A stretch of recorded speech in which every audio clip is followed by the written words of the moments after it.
Good evening, everyone. Thank you so much for joining us on A World Awakening. If you just watched Soul School, then you know I described myself as a swamp Yankee hag.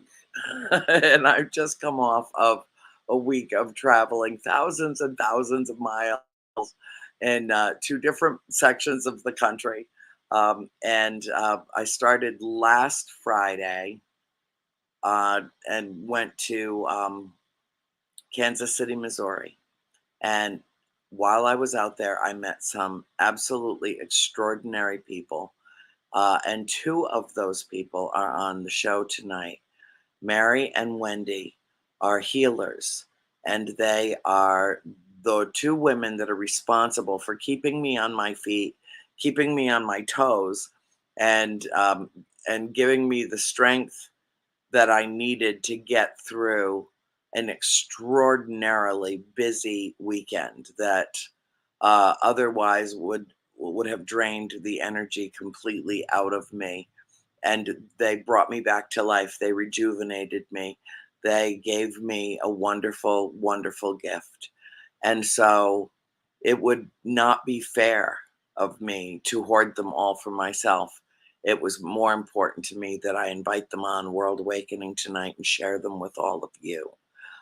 So without further ado, I would really love to welcome Mary Stucker. I always mispronounce that. And Wendy Wagner to the show tonight. Yeah. I'm sorry. You know what I need? My cheaters. That's what I need right here. First of all, I am so humbled by the introduction that it was our pleasure to work with you. So thank you for having us. You too. You're energetically, you're both very powerful separately. But then when you square that, when you come together and you put that, it's harmonic convergence. And there's my Erin, another energy healer, another Reiki person, and there's Shelly saying hello. So we have a really nice crowd tonight, I'm sure, and a lot of women, because a lot of women gravitate to this, and our women Right. are natural healers anyway. We are the nurturers and the protectors. We're not the destroyers of worlds. It's uh, very rare that you come across, like, for instance, a female dictator that likes destroying her own people. You just don't really come across that. That's kind of the bailiwick of, the other half of us, the human beings. Um, I've always said it is incumbent upon the good men among us to stand with the good women so that we can overcome what is pure, unadulterated evil in the world. We talked about it while, we were together, about how we Yeah. are in the midst of the paradigm shift. And what is happening Mm-hmm. here is that all that is toxic is coming and floating to the surface to be cleansed by the light. And Mary and Wendy, you are the light. Thank you. Well, thank you very much. It was our pleasure to work on you. Yes. It was just so much fun. And, people, when you talk about healing and energy and work like that, um, the people that you work on, like you were saying, you felt so much better afterwards. We feel better too. Right. It benefits. It's mutual. it's a two-way street. Yes. Yep, it definitely is.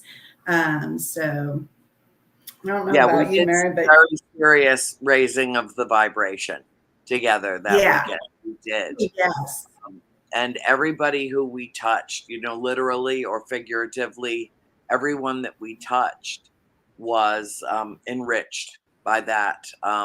And then that comes back to us as well. Whatever you put out in the world comes back. That was what my whole prior show was about with Jeff Turner, my partner on Soul School. So, this is a very natural, very fluid, and it's synchronistic, actually, you know, that Yes. we go from right to there and float into this conversation. Why don't you tell our viewers, uh, you know, how each one of you allowed your gifts to be revealed? Because that is a process in its own right. Mhm. You have to allow it. And then Yeah. how did you come together and realize that you could compound the effects by working together? Yeah. Well, it's funny you mentioned about the synchronicity because um, it was just a spur of the moment kind of idea of Mary's for us to work together at the fair this past weekend. So yeah, I've been a nurse for a while. Um, and I just kind of was going in a different direction for healing. Um, Mary, I don't know if you want to talk to your. Well, mine probably about 13 years ago when I started massage school. And that's where I got really introduced to the aspect of energy healing. And I had a very fundamental Christian background, so I was a little concerned about those classes. But once I got into them, I was like, this isn't against what I believe. This is merging with what I believe. Yeah. And I had a wonderful teacher who he would, I had said to him, am I really doing something or do I just think I'm doing something? And so he tested me and he was like, tell me where this is and where that is. And he tested my energy boundaries and I could feel where he was even blindfolded. So that's when I realized, okay, there is something, I am doing something. I'm not just thinking I'm doing something. Right. And so from there, it's just, with every massage I do, I use Reiki and energy healing. And it's just one of those things. It's one of the easiest things to give and help a person feel better. And it is reciprocal. Yeah. It really is. Yes. Oh, there she is. Aw, there's a princess. The princess Right. Peanut Buttercup. Would you please tell her that I told you about her and how much she means to me? See my Her princess pillow, and oh yes, just heard she's all about adorable. We heard all about her. She's my everything. I showed your picture to everyone. I did. Here, they right. Yep. That's my. Well, and that I like I said with my journey, I started out in nursing. I did the typical kind of journey and everything. And then after my mom passed, it was just like, I'd always thought there was something more out there. And then after she passed away, I started exploring that. And I thought, well, this isn't hurting anything, trying different things and stuff. And the Reiki part of it was just so healing and so strong that, it kind of, you use your intuition with it a lot. And it just kind of flowed naturally from the nursing to the Reiki healing. Not necessarily like, nursing is accepted by society. And these, Reiki and energy healing is more like on the fringe, which is becoming Only more because popular. it's not understood, Not understood. I mean, there was a time not that long ago where chiropractic was considered on the fringe. And now, Exactly. medical doctors have chiropractors that they go to that keep them on their feet so that they can heal their patients, so that entire level of acceptance has changed as the field has basically proved its worth, by the results that are rendered in that kind of care. And it was kind of, for me, it was kind of unlearning a lot of what society had taught me and what everything had taught me, and just learning to trust my intuition and what I knew to be what I felt. And the more I opened up to that and the more I did that, the more validation and the more synchronicities happened. And it ended up leading me to Mary. And I think that is where we were meant to be. Yeah, nothing happens by accident. There's no such thing Yeah. as coincidences. It's a nice word that we make up to explain away the otherwise inexplicable events of life. And so it serves its purpose. And it does mean basically when, energies coincide. And so it's relevant in that respect. But, to me, having interacted with you in such a very personal, tactile way, in both of you, my impression was that each of you is part physician and part metaphysician, that you have found a blending and a balance, individually and collectively in two, that gets right to it. And it's interesting, it gets right to it because how to intuition into it, where to go, what is troubled, what is, what part of form is, has its muscles embarrassed, or pressure imposed upon it from carrying a heavy bag, or sitting too long in a confined space, and how your body seems to constrict and the muscles tighten.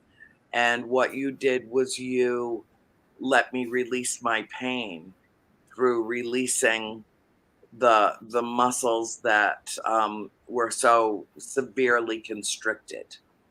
So that's the physical part.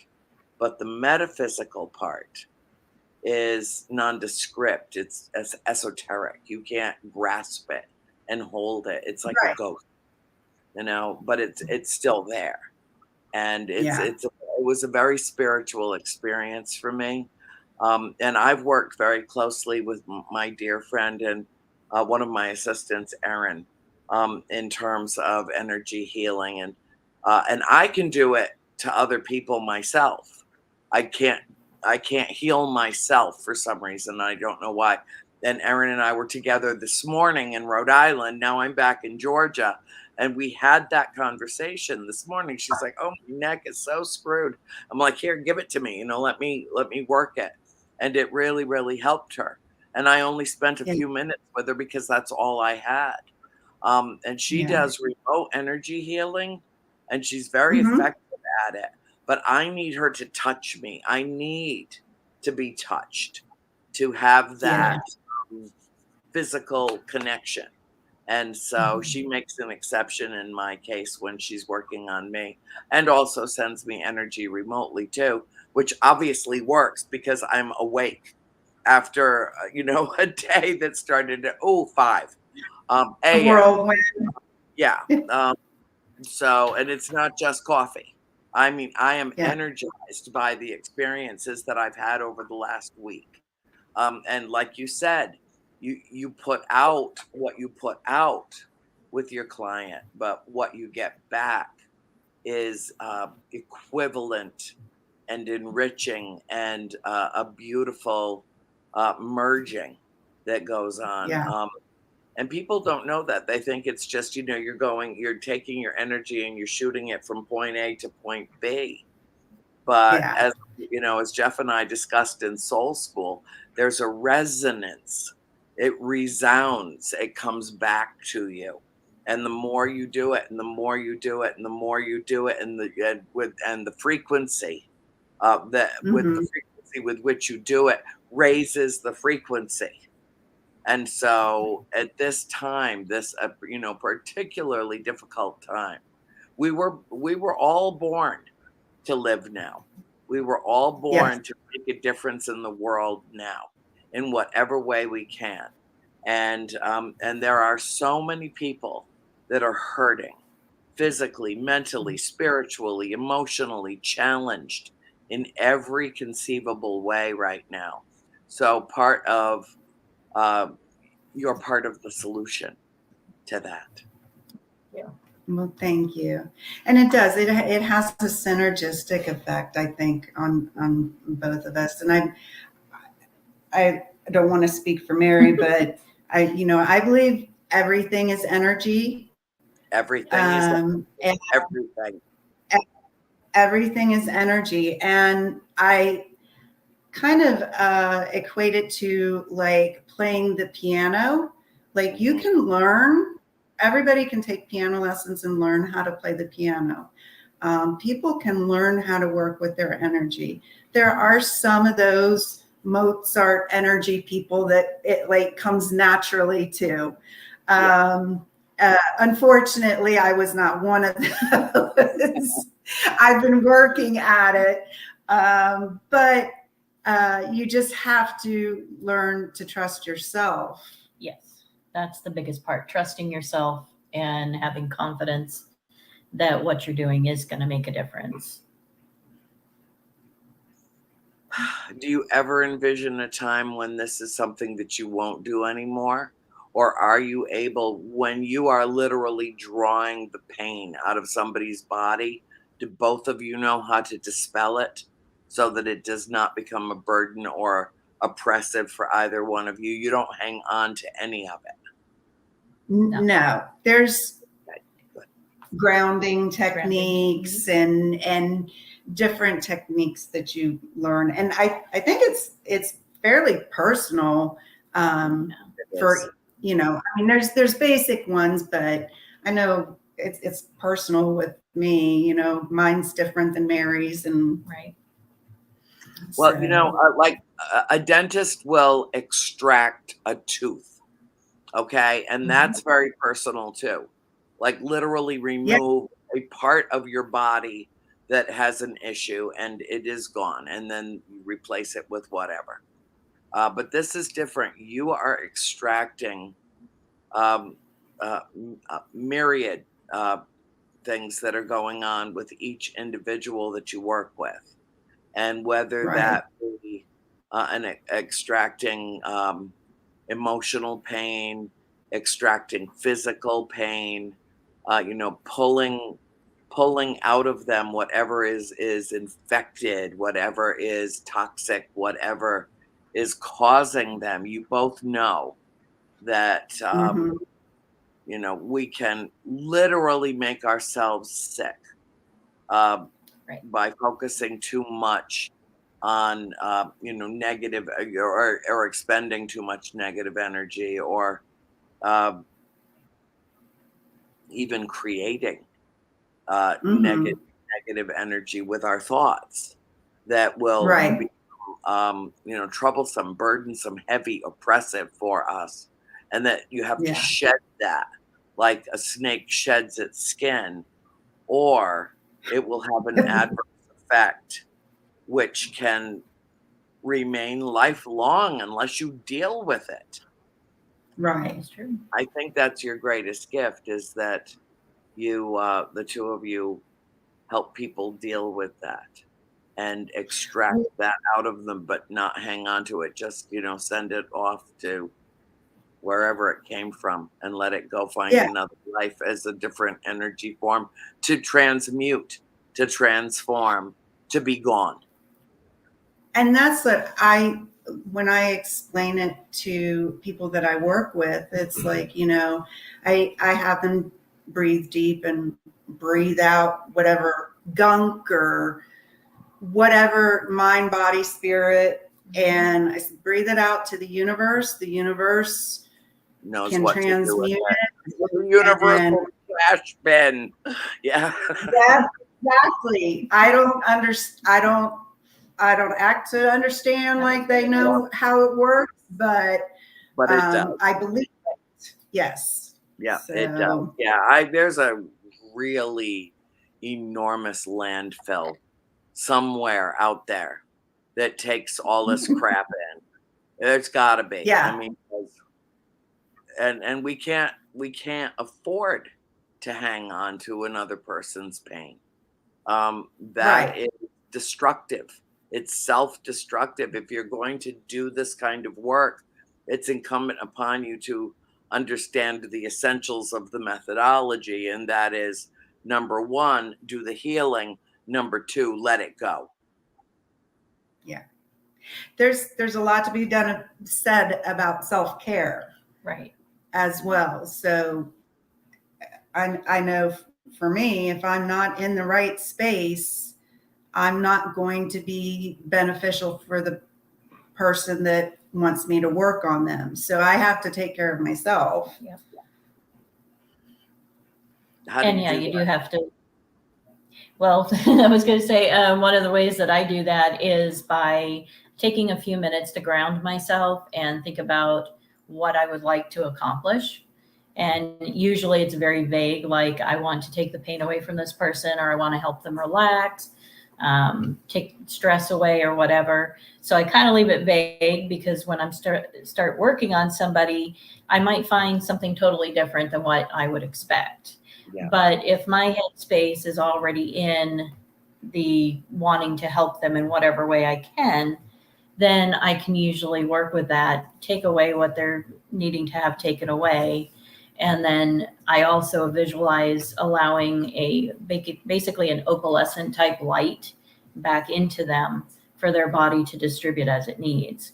And I see that visually as I'm working on someone. So, and that way I'm not holding on to anything they have. And I literally visualize what comes out of them as being cleansed by fire. Mhm. So that's how I work. Yeah. I have numerous different ways, like specifically like working with them, like right afterwards. I do a lot of different visualizations where I will visualize whatever energy that no longer serves me, that's not mine, is released to the universe. I call back my energy back to me so that I'm at 100% battery capacity. But outside of that, I tend to, at home, nature and animals. They are just, they're very cleansing to me. They keep me in the right mind. Well, and obviously with your little princess, you know what I'm talking about. So yeah, it's different meditations that I do, protection and things like that. Mhm. So Yeah, I I like do to a go lot stand of in thunderstorms and like almost be struck by lightning. That's a really great way for me to recharge my batteries.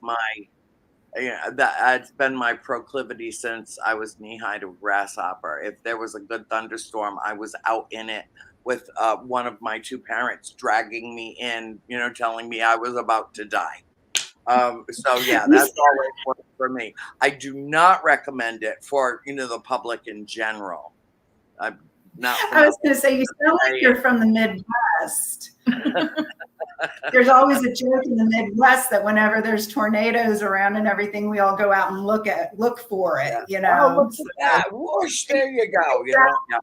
Exactly. Not recommended. Not recommended. No, it's not. It's not. No, I do. I love it. And Peanut, oh my God. The first rumble of thunder, shoom, down she goes underneath the coffee table, which is where she spent the bulk of the afternoon and evening, huh? I know, because, yeah, we've been having some wicked storms here. You don't know how grateful I am to have, number one, gotten through my first show without losing the electricity or the internet. And now we're already 26 minutes into this one, and you're all, everybody's still with me. So this is a blessing, tonight, because all of North Georgia is under severe thunderstorm warnings all night till like 1, 2 o'clock this morning. And Christine, my sister, and I both got an alert on our phones simultaneously just before I started the first show that said, stay, shelter in place unless you've been ordered to evacuate. And it covered like Wow. 30 counties. Okay, Georgia is a big ass state. 30 counties. Yeah. You would have to drive for hours to cover 30 counties. That's how much of North Georgia is under the gun tonight. So, and that's part of my energy tonight too, not just being with you, which is wonderful, and to see you again so soon is fabulous. But there's electricity in the air, and Yes. I thrive on that. And so, yes, nature, absolutely, animals, absolutely, is where my bliss and my joy comes from. And a particular one in particular. Yeah. And and each one of us has to find that happy place, that happy space that we're in, and return to it deliberately, mindfully, regularly, frequently, as often as Yes. possible, to keep ourselves in I think the right mindset. We're all like-minded people. What I consider to be my tribe vibe is very high frequency. It's really kind of magical, really. And I think you probably got that sense of who I Yeah. am and what I gravitate to and what I put out. Just in the time that we got to spend together.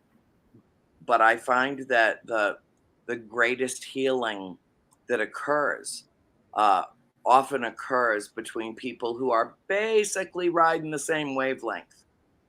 Yes. Yeah. You've worked with people that have been closed off. Oh yeah. I've worked with people that have been closed off. Do you want to talk about? Well, when they're closed off, you just really can't do a lot for them. Right. Exactly. If they don't accept, there's no forcing it. There's just It's no got to reason. be reciprocal, and there's got to be a certain openness and a willingness. And I don't think it's even a belief that what you're about to do will work. A lot of people think that factors into the equation, that if you invest, a belief in your ability to do that it kind of sparks, that process. You don't have to necessarily believe it, but you do have to allow yourself to be open to it, or otherwise it's wasted expenditure of energy. Yes. And I always find it surprising to me in a way when I'm done a session with one of my clients that I thank them for letting me, allowing me to do this, because you're in a vulnerable state. I mean, we're working with energy, mind, body, spirit, emotion. You never know what's going to come up. And to entrust yourself to somebody that you may not know that well to work with that. It's an honor for us that you didn't know us from Adam, and yet you let us work with you and opened yourself up and allowed yourself to be in that vulnerable state of. That was the word I was going to use. There is a vulnerability. You have to allow yourself to experience that and not withhold. Yeah. And so I always appreciate it. The conference center, and there are people all around, and you have to be able to kind of, it's not a private setting. And so you have to be able to block out everything that's going on around and not think, well, somebody's looking at me having this done on, laid out on this table, and not be self-conscious about it. Yeah. Right. And that can be difficult. Yeah. And I've had, and I don't want to speak for you again, but like I've had people that they tell me, they're like, after it's done, they're like, that was so weird. I did not even realize there were people around, because it's just such an intense connection between two people that really everything else kind of disappears when you have that good energy and connection. Yeah. Well, and that happens for me too, because there we are in this busy place. People are walking around, talking, doing their thing. And as we're doing the healing on you, I totally forgot where we were, that there was people around. Yeah. I was just constantly focused on what we were doing. So And it happens that way. with Mary and I, just from what we did experience this weekend, it's, kind of like, I would say something and she's like, well, I was just getting ready to ask you that question. So there's this connection between Mary and I, to begin with, that just kind of, I think, intensifies when we work together. Yeah. Well, all I know is that I was oblivious to the fact that, there were people around us like satellites, circumnavigating the globe. But, here's the other thing too.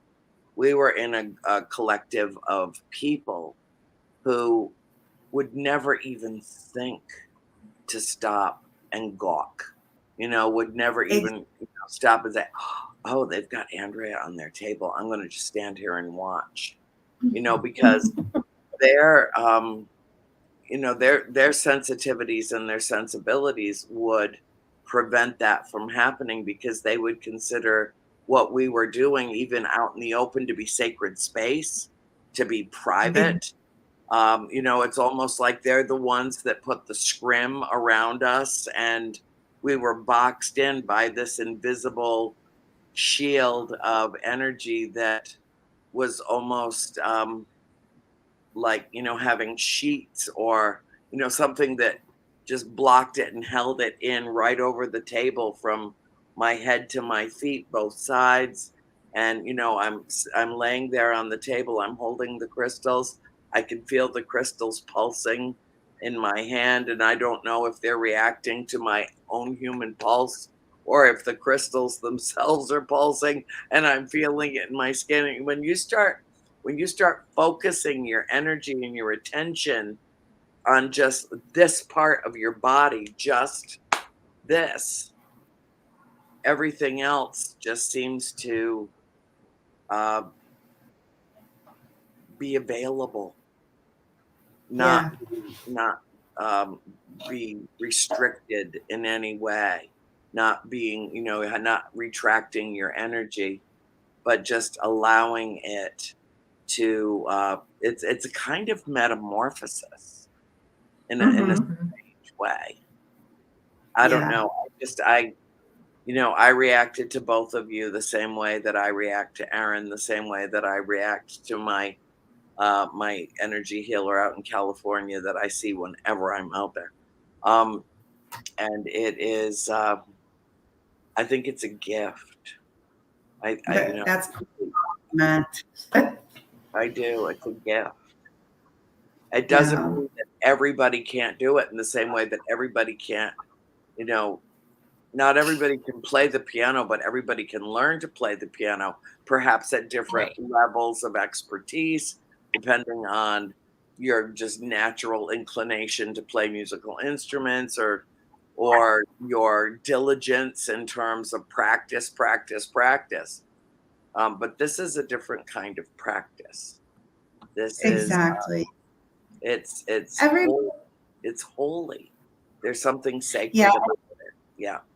Everybody has their own little like niche where they kind of fit in. And if you had asked me 6 years ago if I was going to be doing this interview, doing Reiki,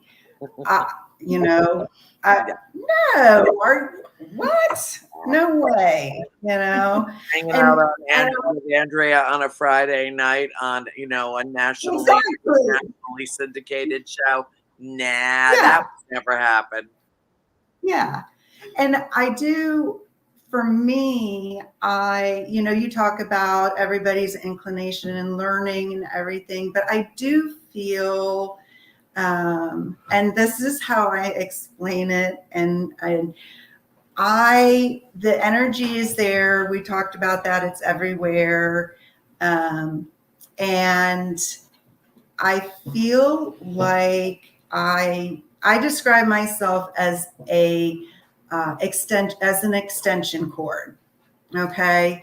So basically the energy that's out there, I just envision it coming through me and going to wherever it's going to need to go.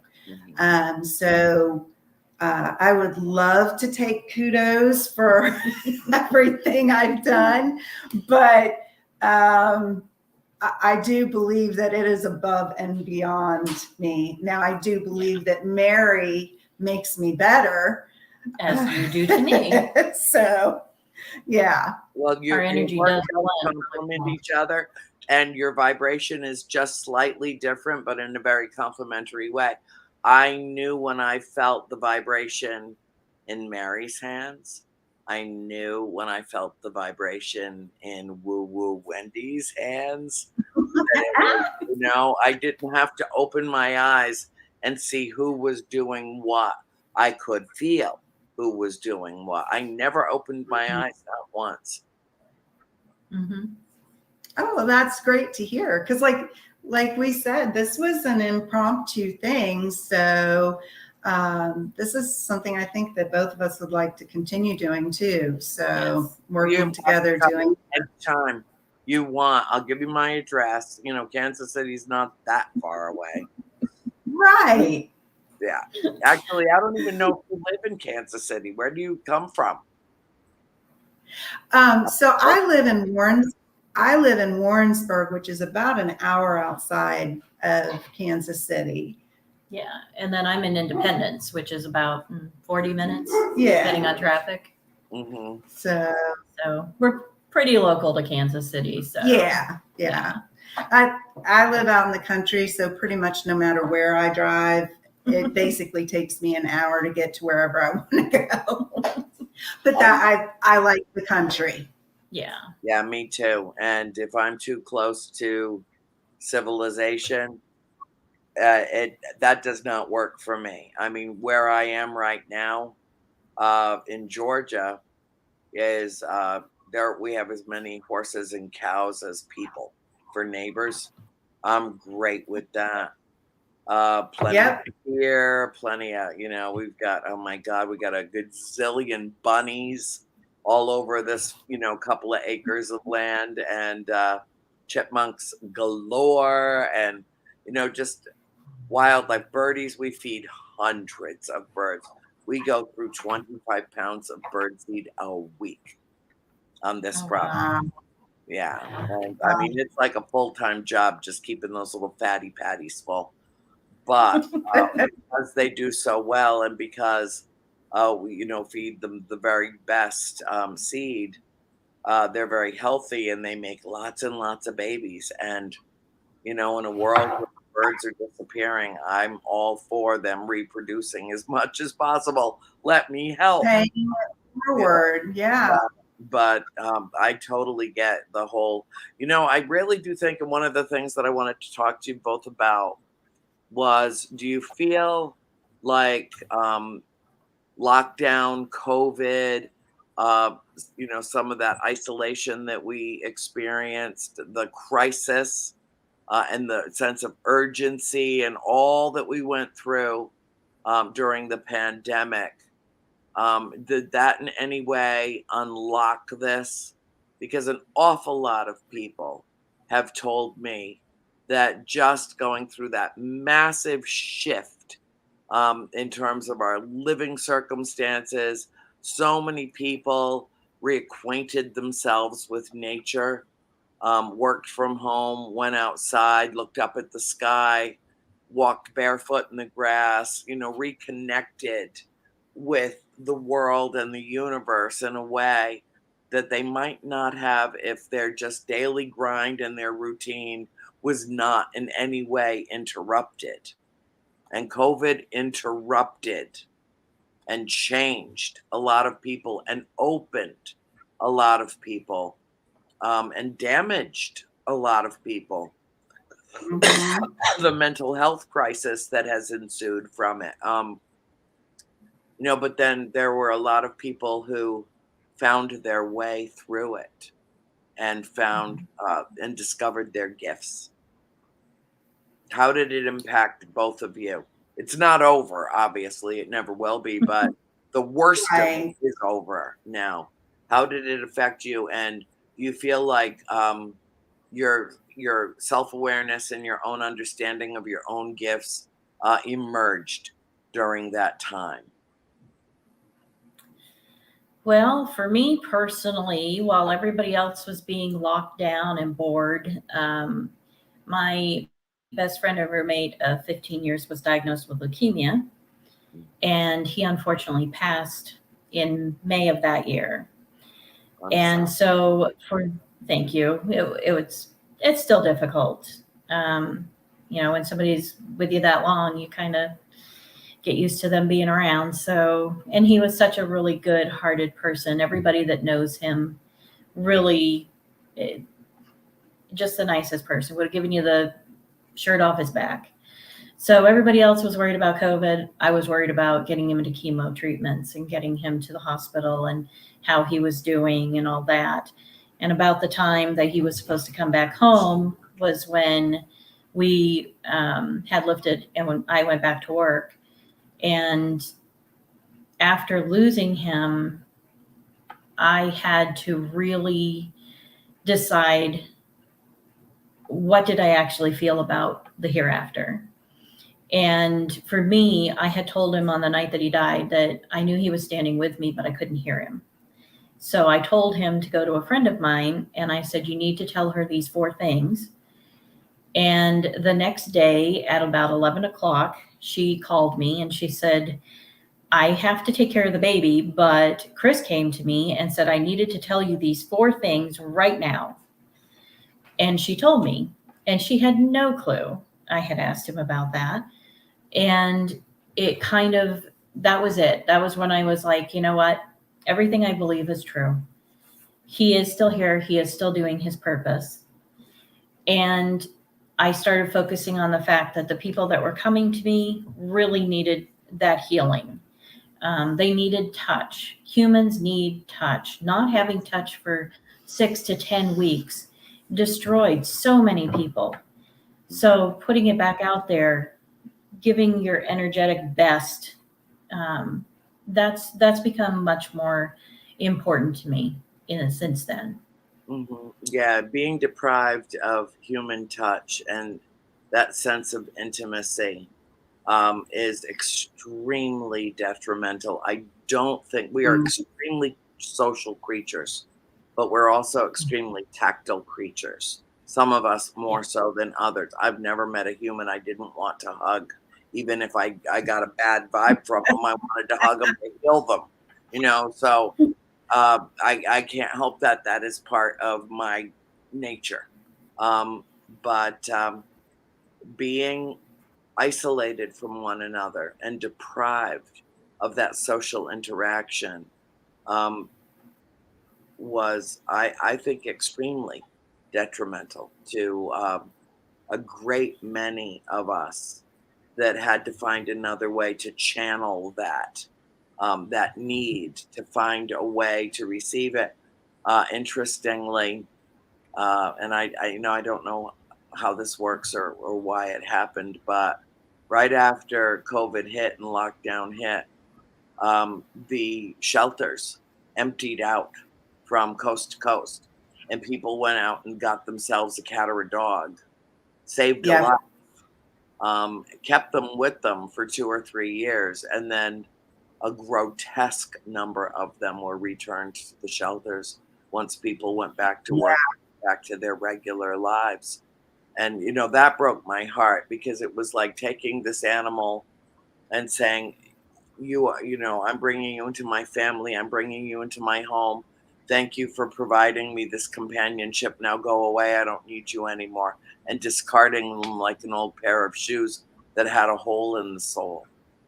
Well, the hole in the soul was that hole in their soul that allowed them to return that animal back to certain death in a shelter that was now full of discarded animals again.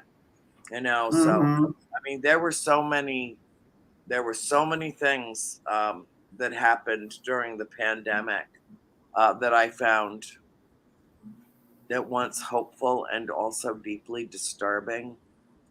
It um, it changed us. It profoundly Yes. changed us. Yes. It was I think that it was the big bang of the paradigm shift. And there were many, Yes. many other things that were contributing to that, but that's when the real shift occurred. And I refer to it when I talk about it in lectures and stuff.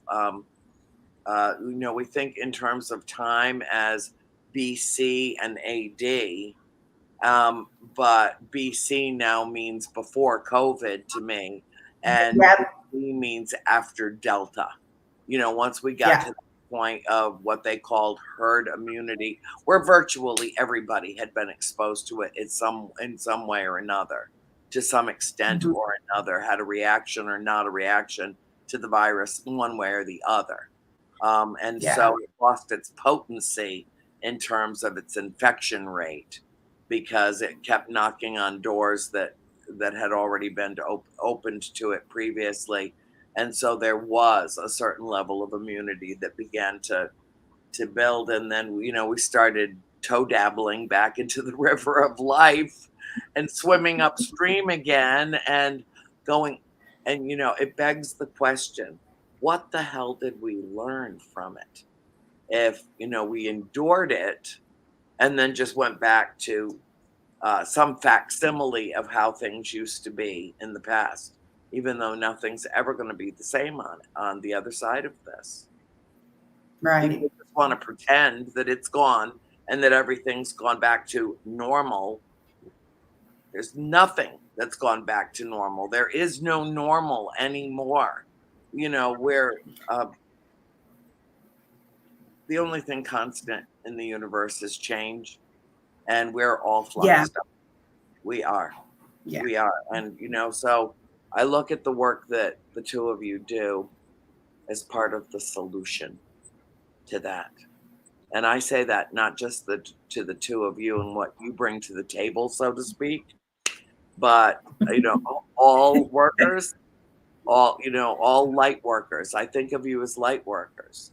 And, that each and every one of us fills a niche that we're doing something to bring more light into the world and, to help guide others out of the darkness. But the truth is, I'm afraid that we're all little children lost in the dark, finding our way home, finding our way to the light.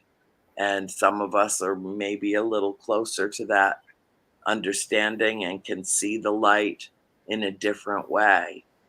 But it's a journey. It's a journey. Yes. And it's also equally the destination. They're equivalent. Yeah.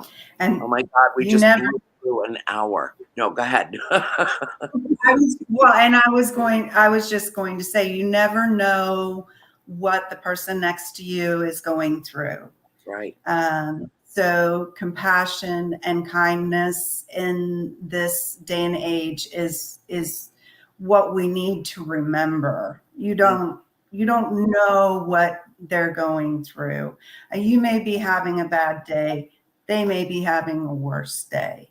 And so just having compassion and kindness for your fellow human beings goes a long way.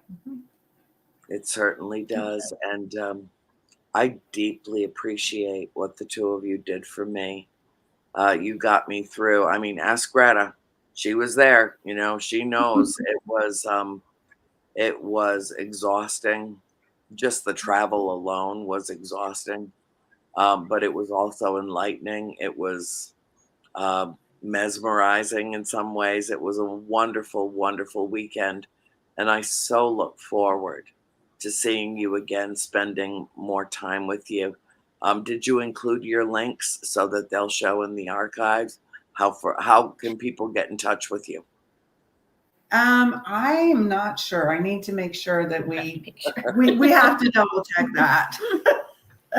But I did want to tell you that again, that it was our pleasure, that it truly was an honor to be able to work with you like that. And again, it meant a lot to us as well. So thank you very much. And I'm also would like to say, I appreciate, Casey Spirit and Paranormal for allowing us to do that. A lot of shows like that would not allow you to just spur of the moment change something in your format, And so I really appreciate them doing that and allowing us to go with what we felt needed to happen. Yeah. Well, it was a remarkable experience. It was a wonderful conference. And I know that we will be together again. We will do it again. Just before we have to go, do each of you have a website that people can reach out to you, talk to you, share with you, or even avail themselves of your services? You go ahead. The only thing that I have is on my crafting side where I do my leather work. For the most part, my massage and healing energy go together in the Massage Heights that I work at. Okay. Do you have a site? So I don't have a website. I have an email address. Would that be appropriate to share? Absolutely. Absolutely. Okay. So my email address, if anybody would like to reach out, would be Wendy Wagner, WAGNER 20 @gmail.com. Great. Well, on that note, ladies, I truly thank you. I'm truly appreciative for what you did for me. And just to be able to spend that time to get to know each other over the course of the weekend. It was a pleasure and a privilege for me. And so I hope that. Extremely. And I hope, go ahead. This here seemed like it was 2 minutes. I know, right? I know, it did. It's wonderful. Well, we'll do it again. We'll do it after we're together again, and we make some more magic together. How's that? Would love to. Thank you so much, Andrea. You're very welcome. We love you. Oh, I love you too. Thank you. And folks, thanks for joining us tonight on World Awakening. And we'll close it out the way that I always do. We know we are living in dark times. We know that there is a path forward. And so what I suggest, when I say have a nice day, you can take it as an order. And what I'm really telling you when I say so is simply to be the light that you seek in the world. And on that note, I thank you and wish you all a wonderful evening. Good night. Peanut said good night too. Good night.